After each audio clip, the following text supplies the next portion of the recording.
Hey friends, Mike Shea from Sly Flourish. Today we are going to take a look at Wild Beyond the Witchlight Chapter 3.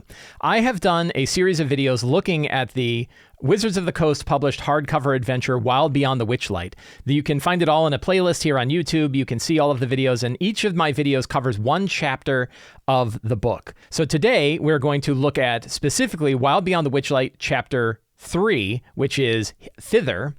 And we're also going to look at how I've modified it using my idea of taking Van Richten's Guide to Ravenloft and the Domains of Dread from Van Richten's Guide to Ravenloft and connecting them into Wild Beyond the Witchlight to create a really interesting, whimsical, and dark juxtaposition for the game. This show, like all of the work of Sly Flourish, is brought to you by the patrons of Sly Flourish.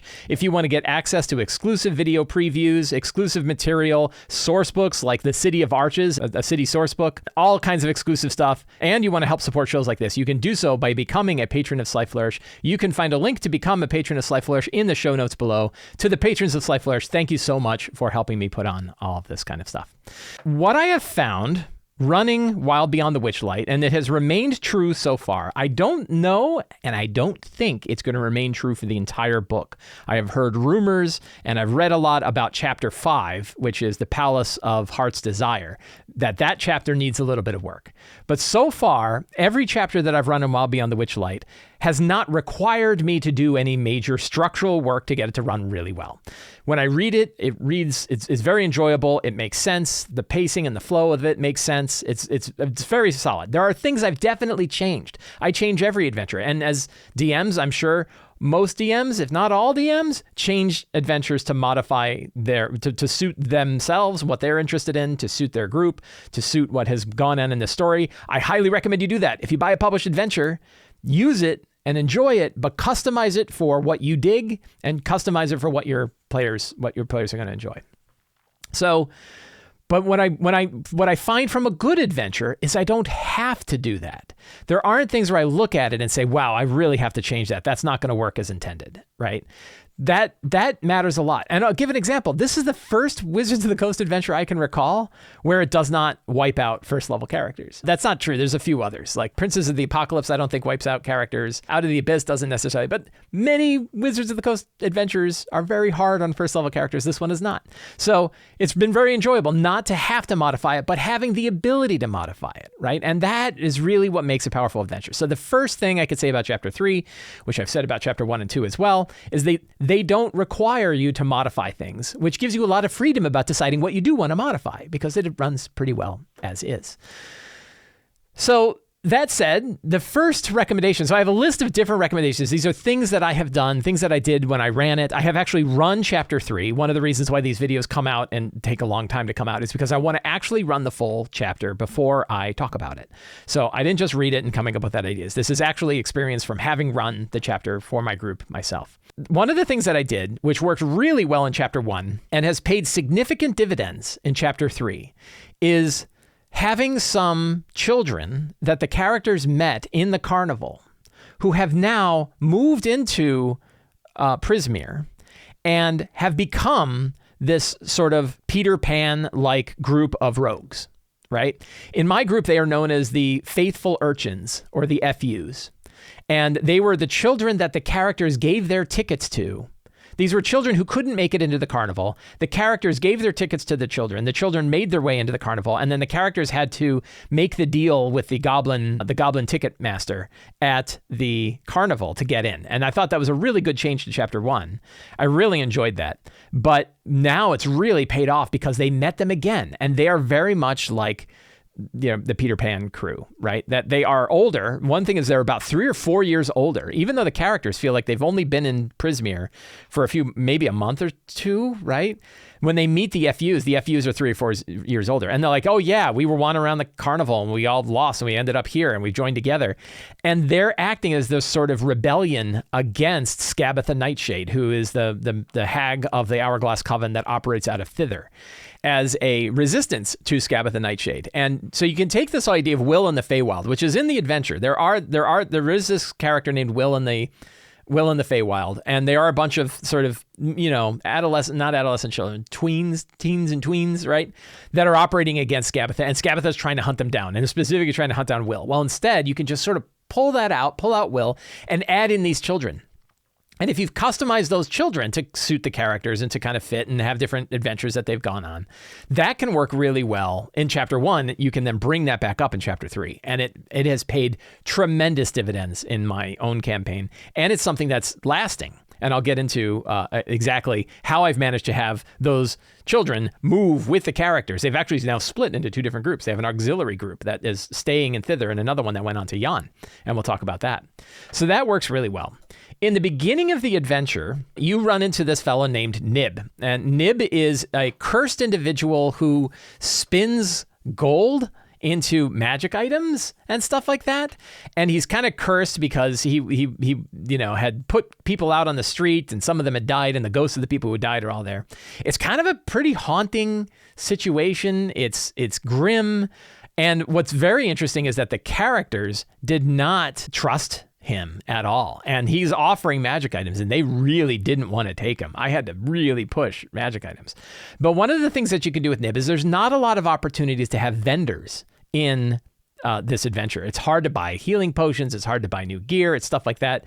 So kind of turning Nib's place into a mixture of him spinning gold into magic items and stuff like that, and still doing what he's doing, but also as a place where they can give things up in order to get more stuff.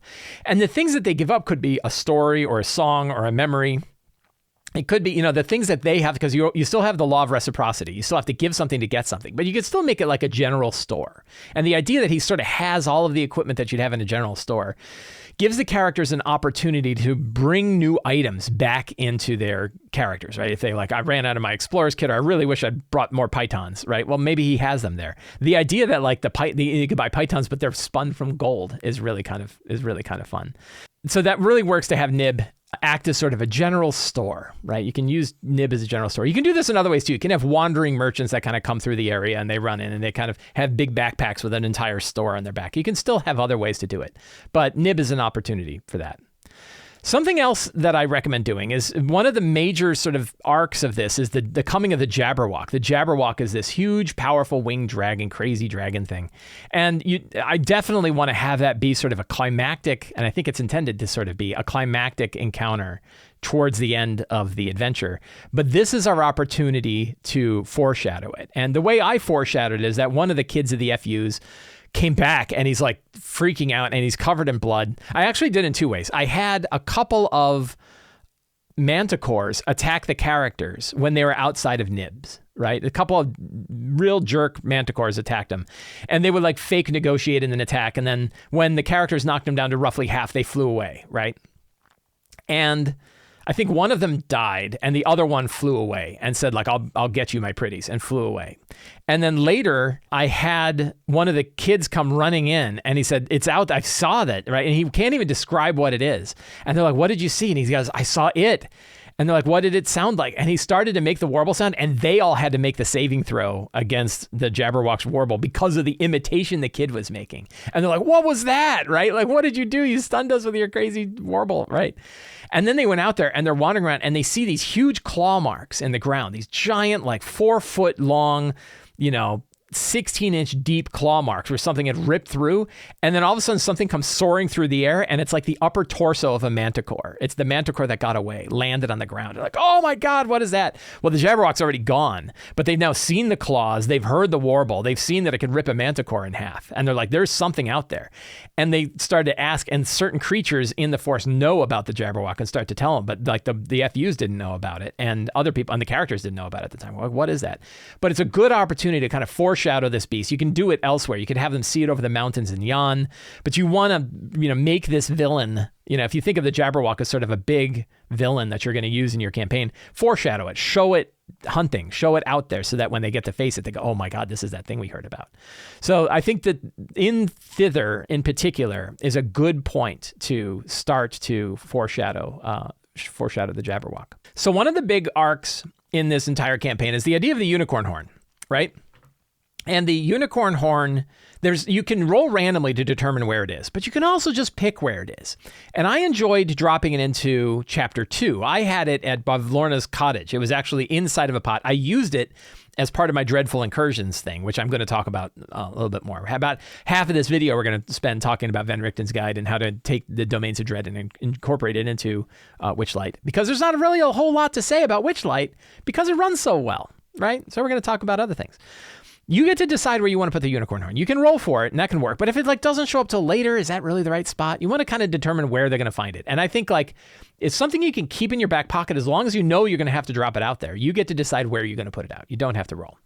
I chose Bavlorna's cottage to be the place where the unicorn horn showed up. But probably in this area, in Hither and in Thither, is when you really probably want to have the horn show up, so that the characters can have it for a while, they know what to do with it.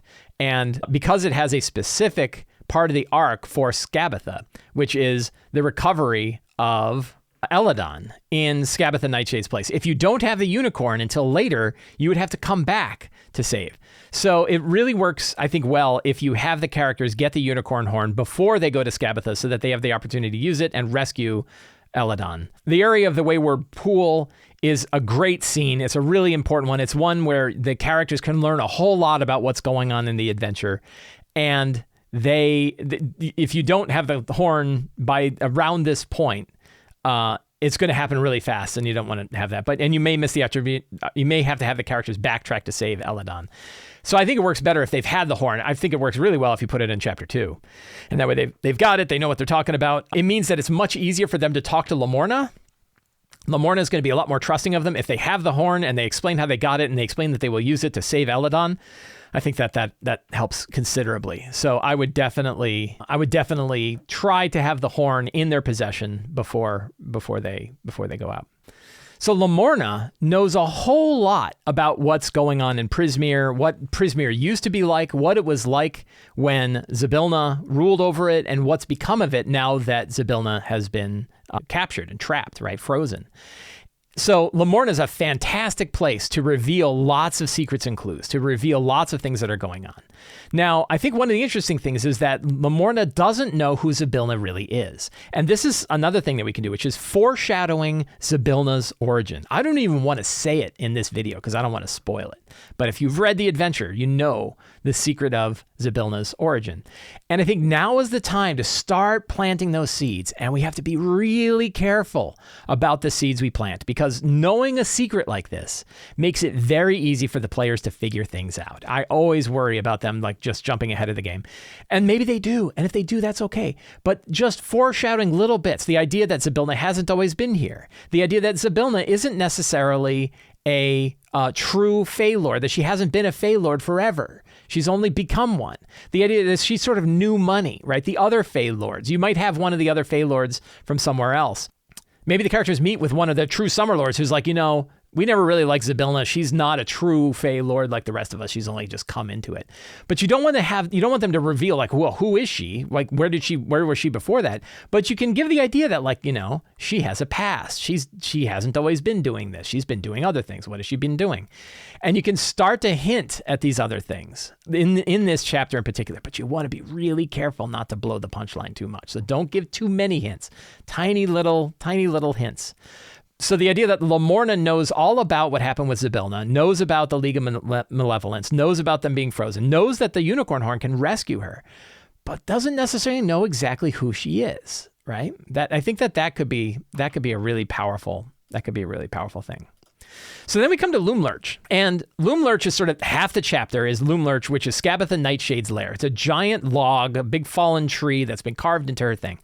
And I think like a lot of the other major lairs in Wild Beyond the Witchlight, we can run this as a situation, right? The characters, they have a situation that's going there. The Nightshade is there. She's got these armored soldiers, these tin soldiers that kind of guard things. She's got goblins working things. She's got a bunch of conscripted, enslaved kids that are doing work for her. And that's the situation that's going on there, right? Then we have a goal, and it might be multiple goals. One goal might be that the children that the characters have allied with need the characters to rescue the other children of this place, right? So rescue the children, big goal. Another big goal is recover your lost thing. right? Some of the characters likely have possessions that were stolen or taken by Scabatha, and they want them recovered. They want to take them back. And 3 is save Eladon, right? Save the unicorn. And so if you have 3 different goals, and you say you got to accomplish all 3, right? And you have Scabatha there, and you have the situation, and then you let the characters decide how they're going to approach it. Are they going to negotiate with Scabatha? So what do they have to negotiate with? Well, Scabatha, more than anything, wants to screw up one of Endelyn Nightshade's performances, right? She does not like her older sister. She does not like those dumbass plays that she writes, and she would give up a lot. She might not give up the unicorn. She might not give up the kids, but she might be willing to give back the lost things. Right? So how do the characters negotiate the situation? And it could be fighting their way through. It could be sneaking and espionage and second story work. It could be negotiation. It could be all of those. They could actually choose different approaches. So one thing is like you don't make the whole situation so tight that they can't navigate it different ways while they're in the middle of it, that they can fight some stuff and it doesn't end the whole scene, or they can do other things. And then another thing, and we'll get into it, is you can use dreadful incursions for the right spot. I had it where she saw that the characters had ripped off some of her stuff. She comes in, her nails come, like big wood nails come out of her hands. She glares at him and she says, "Oh, you guys are all done here," right? And they're like, "I guess we're going to have to fight Scabatha." And then I had a dreadful incursion occur in the middle of the room they were in. So suddenly I had a whole bunch of Kruthiks tear their way through the sides, and they're like, "What the hell?" And there was a 3-way fight between a bunch of Kruthiks, a bunch of Scabatha Nightshade's people, and Scabatha Nightshade, and the characters, and it was a great big melee. And they ended up casting, I think, heat metal on her, and all the metal in her body, the key in her back started to melt, right? And she's freaking out. And she said, "Just stop the pain. I'll do whatever you want," right? And so it worked out. They didn't have to fight her anyway. They still were able to get a negotiation in. And it's because the situation was very dynamic. So having things like a dreadful incursion, having this sort of chaotic element coming from the outside is a great way to shake up the kinds of things that happen in Loomlurch. But if you think about Loomlurch as you don't have a set of encounters, you don't have a specific way it's going to go. You have a situation you have a situation at Loomlurch. You have a location, Loomlurch, a situation, bunch of kids, bunch of goblins, bunch of knights, Scabatha. You have goals: save the kids, get your lost things, rescue Eladon, right? And then you just let the characters go forth with that. And you're going to have to work it, right? You're going to have to work the situation and have it react. But you don't want to always react badly and like harshly against the characters. Like sometimes the characters get lucky. That's cool. Let them get lucky. So that works really well. Something that a friend of mine did, my friend Sharon had a suggestion, and she said that one of the things you can do with the tin soldiers is you can build a countdown clock. So instead of having it that the characters alert the tin soldiers, the soldiers immediately show up, you could have like a 4-stage clock that every time they fail something pretty miserably, it gets closer to alerting the soldiers, right? The soldiers, like the first thing, the soldiers are aware. The second thing, the soldiers are kind of like, wander around a little bit. The third thing, they're actually kind of alert. And the fourth thing, they actually come after the characters. But you can use this like 4-way dial. This is a very Blades in the Dark style countdown clock, right? Of 4, it takes 4 failures before the tin soldiers really become aware, or before even Scabatha really becomes aware that the characters are there. That's certainly a way to do it. You can also just do it as it fits the story. Like you don't have to have a 4 o'clock and well, no, they really are coming this time. It's a good thing to have on a hand, and it's a good thing to show the players to be like, you're going to alert them if this goes badly again, and they know that they're getting closer, but they know they're not there yet. I think that works really well. So yeah, and so that's a big part of the adventure is the situation at Loomlurch, the job, the Loomlurch job, right? And I don't think that the characters, even if they negotiate with Scabatha, it's unlikely they're going to be able to negotiate all that stuff, which means they're still going to have to do subterfuge to like get her rocking horse, which is Eladon, and rescue Eladon, right? And I had it where they negotiated with Scabatha. Scabatha gave them what they wanted, said you can do this stuff, and then only later found out that they stole the horse. And they're like, "You stole my horse," right? I think that looked really well. The last thing I did is I wasn't crazy about the oil can guide to get from Thither to Yon. And I thought a much more interesting and cool guide could be Little Oak. The idea that, in my case, it was the FUs, but Will of the Feywild and his brigands, right? That they have this big walking trent named Little Oak. And I gave Little Oak a bunch of new characteristics. One is Little Oak is only really visible to those he wants or they want to see that they want to appear to, which means it has like a cloaking device, right? That if the kids are all up on Little Oak and Little Oak hides, no one can see it, right? Or no one could, it's just another tree. So really good at hiding. The other one that Little Oak can do is Little Oak is really big. So it's got hammocks, it's got little clubhouses, it's almost like a little walking town. And that means the characters can use it as a home base, right? If the characters get in good with whoever you're, in my case, it's the friendly urchins, but it could be whatever group, that becomes a place that the characters can go back to, and the children are there working it, and they can have dinner with them, and they can have a safe place to rest. They have this place, and it's like a big walking treehouse, right? And then I was like, wouldn't it be cool if Little Oak knew how to navigate between the three areas, which means they could all pile up on Little Oak, and Little Oak could walk across the mists and get from Thither to Yon. And then their base is still there in Yon. So I really like this idea. It worked out really well. It's paid dividends again, running in Yon, because I still have Little Oak. I still have the FUs. I didn't have to let that go over in Thither, that they now have this. And the oil can was just weird. I forget what it was about the oil can, but I didn't like the oil can nearly as much as I like the other guides. So this worked really well for me. Having Little Oak act as not only a clubhouse and a safe place to rest, but also a home base where the characters could actually build little clubhouses of their own. They built like a training place, and they built like a place to go meditate, and they built all sorts of things. They're inside of this big walking living treehouse. Really cool, right? And then it crossed across the mists. So those are all of my big tips for running Chapter 3. Like I said, Chapter 3 is a lot of fun. It's much like Chapter 2. It's a really good time. And I didn't feel like I had to change a lot. All the things that I talked about here, none of them I felt like I really have to change this. Like, you can have the oil can, Spigot or whatever his name is. You can have the oil can be the guide. It totally would work, right? But you can also look and go, not for me. I'm going to do something different, right? You could just run with Will of the Feywild, and that works great. Or you could be like, I want to include characters that matter to my players more, right? I want to include NPCs that matter to the characters. So that can work. That can work really well. One of the things that I've been doing when I run Wild Beyond the Witchlight, and I kind of had this idea before I ran it. And I originally did this because I said, I like having combat in D&D, and I want to have combat that doesn't feel like it's a failure on the side of the players. And I felt like Wild Beyond the Witchlight, because every encounter has a way that you could get past it without getting into a fight, I felt like the players might feel like they failed if they got into one. Right? That hasn't totally been true. They've gotten into fights with people that was clearly like, hey, the situation's against us, and they have not felt guilty about it. But I also wanted to ensure that there were opportunities for them to get in combat with things that they knew these are bad things, and we're going to fight. A big zombie clot attacks them. They don't need to worry about, should we negotiate with the zombie clot? No, we're just going to kill it. Right? So I wanted to have that option, and I thought it would be kind of fun to take Van Richten's Guide to Ravenloft, this other book that came out. It's my favorite Wizards of the Coast hardcover book from last year, I think. It's a really, really good book. And it has all of these cool domains of dread. And I said, wouldn't it be interesting if all of the domains of dread because is no longer there. Zybilna had many roles that she did. This is Mike Shea lore, right? And if you think about who Zybilna is, it makes sense that she did this, right? Zybilna has many different roles and things that she did. But one of the things she did by her mere presence was she pushed the domains of dread away from Prismeer, right? She was able to keep them at bay.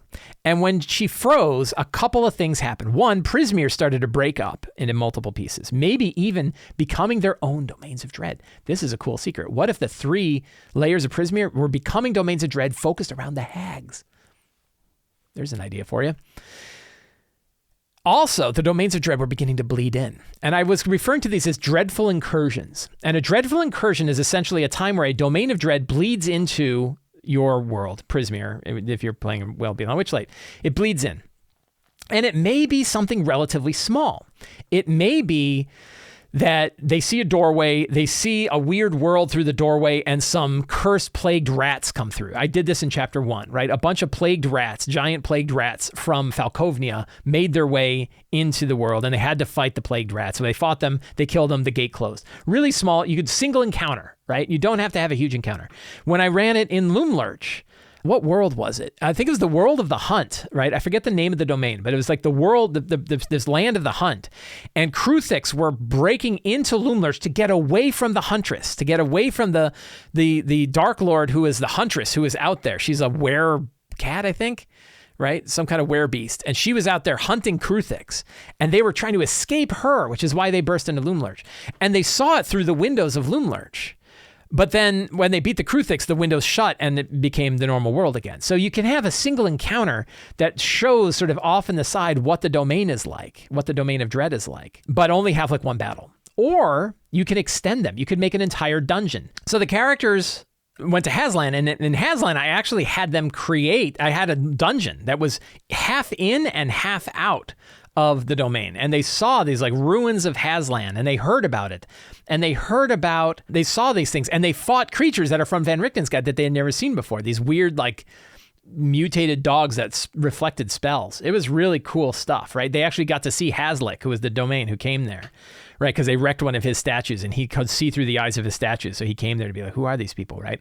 Really, so you can do like a dungeon that sort of is in and out of half in and half out of Prismeer and the Domain of Dread. You could do just one encounter. You can do it however you want, expand this. But a couple of the things that I did that I really enjoyed is, one, you can read up on the details of the domain and give a lot of flavor about that domain, ideally in a really quick spot, but it gives them a deeper glimpse than just like, oh, it's a barren wasteland. No, it's a barren wasteland with like acidic pools caused by magical experiments gone awry, and ruins of old cities, and towers with lights shining at the top, baleful lights shining at the top. You can really get into some of the details of the domain and just inject those a bit. One of the things that I did is I came up with like a way that this thing works, and the idea is you have a domain that bleeds into Prismeer, right? And there's usually an anchor. There's usually a physical object, some kind of thing that has anchored the domain to the world. And it could be an object from Prismeer that has ended up in the domain. Like I did this with Eladon's Horn. Eladon's Horn was inside Blootspur. Only a little bit. It was only like 20 or 30 feet in, but they had to go into Blootspur to grab it and to bring it out before Mind Flayer vampires tried to kill him. Right? That was really neat. You could also have an object from the domain show up in Prismeer. And because this physical object has made it over, it's caused the rift to exist. And it's made it like something has to be done with that object to close the rift. Maybe it has to be destroyed. Maybe it has like a curse on it has to be removed. Maybe it has to be thrown back into the other place. Maybe it has to be taken forward and broken. The idea is that it's an anchor and it has a chain. And that either the anchor has to be cast back out or the chain has to be broken to close the rift, right? And when the characters start to learn about these physics, they could even say like, oh, there's a domain, what's the anchor, right? We got to go find this object that's causing this to exist. And that could be a one-use magic item. It could be a magical artifact like Eladon's Horn. It could be lots of different things. Well, I like to use the objects that are in Van Richten's Guide. You can actually go, there's a horror trinket section in chapter 1, the end of chapter 1. And you could roll on these things, right? There's 100 different items in here, black wooden die with ones on all the faces. And that could be the anchor, right? You might pick one of these that fit the object. You can use this list. You can use any trinket list. The Lazy DM's Companion and the Lazy DM's Workbook both have lists to generate trinkets. You could certainly do that. Clockwork device that beats like a heart, right? Which domain does that make sense for, Pick objects that make sense for the domain. That's the anchor. And then you can tie a spell effect to them. And I would tie a big spell, like a 3rd, 4th, or 5th level spell, or even higher, right? Put a big spell on it so that now they have this object. Maybe they get to keep it, and maybe it's got a single use of a spell on it that they can use later. So I think that has worked really well. So you can use these objects, and so you can use the domains for all kinds of different purposes. One, a great time to drop combat into a scene. It's a great time to like cause a bit of chaos. There's a lot of things like that. But one of the things that you can do around this time, around chapter 3, is a time where you could say, we're going to do more than just drop in an incursion. Right? We're actually going to have one of the Dreadlords become aware of the incursions themselves. And I sort of determined this randomly. One very cool list that exists inside Van Richten's Guide to Ravenloft is they have a list. It's actually down. It's kind of hard to find. It's if you go to the Other Domains of Dread chapter. This is part of chapter 3, about halfway through chapter 3, if you're using the physical book, Other Domains of Dread. They have a random list of all the domains, including all the main domains and the secondary domains, right? And I think it's about 50 of them, right? And you can roll, when you want to have a random encounter with a random domain of dread, you can roll on this list and it tells you what the domain is like. right? So when I had the characters traveling from Thither to Yon by traveling on Little Oak, I rolled on this list and I got one of the worlds. And it was the world that was like the weird world of plague rats, and it was like a French, sort of a French Curse of the Red Death world, right? And that was really neat. They saw it. They fought some were-rats. They actually saw a guy becoming a were-rat. They helped the guy become a were-rat. Not really. He was going to be a were-rat. And they said, you should just stick around and be a were-rat. That's probably the best thing that can happen to you here. Being a were-rat in this world is probably a pretty good gig. So you can roll on this list to determine what the incursion is. It's really, really handy. But around this point, if you're doing this idea, if you're using dreadful incursions in the campaign, around this point is when one of the Dreadlords becomes aware that these incursions are occurring and thinks that is a way for me to escape. And now you have a separate plot going on, overlapping with the plot that's going on in Wild Beyond the Witchlight. A Dreadlord is trying to escape their domain of dread, right? They've learned about it. They know that these incursions are occurring. They might be trying to figure out how to cause them or how to make them stable so that they can escape. They got to be at the right place at the right time. They're learning about it. And one of the ways that this worked in my game is one of the characters used her quarterstaff to shove over an object that was an anchor. And as soon as she did, it snapshot and it cut off the end of her staff. And that end of the staff became like an artifact. It's just this chunk of wood, but it's a chunk of wood from a world beyond Falkovnia. And Falkovnia was a world that they connected. And they saw this world and they saw this object. They said, as long as we have this object, we can find gates and keep them open, right? So they took it and they sliced it into discs and they made amulets, and she had about 6 of these. She kept one herself and she gave 5 others to 5 captains. And she said, go out into Falkovnia, find the gates, open them, make them stable, let us know so that I can escape, right? I can escape and we can leave this domain of dread. So that becomes a quest, and she could be working on it in the background. The characters might learn about it because in my game, they're meeting Falkovnian soldiers, right? They're finding Falkovnian soldiers that have escaped, right? And they've made their way through, and they're now in it. And they're like, we're trying to find a stable gate to get back so we can tell her because our gate closed when we came through. They're learning about it, right? So I think that is a really fun way to expand on the whole dreadful incursion idea and make it a whole separate plot. And for me, that's fun because it's adding a whole different complication. It's a little homebrew that makes me feel like I've got my own creative juices in this campaign.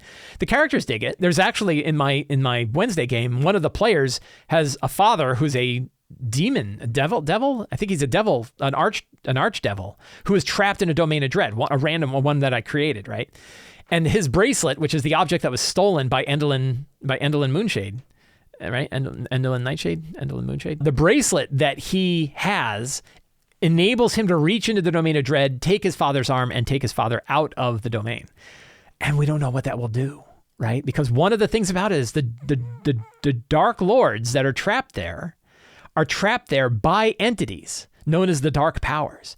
The Dark Powers don't want them to escape. And they're very, very powerful.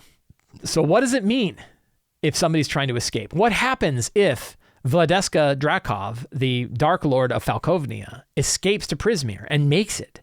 What would the Dark Powers do then? I don't know. And that's where this is all headed, and I think it's really cool. What happens when Kolchak, my character in my Wednesday game, takes his bracelet hand, finds a portal, puts his hand through, and tries to draw his father out?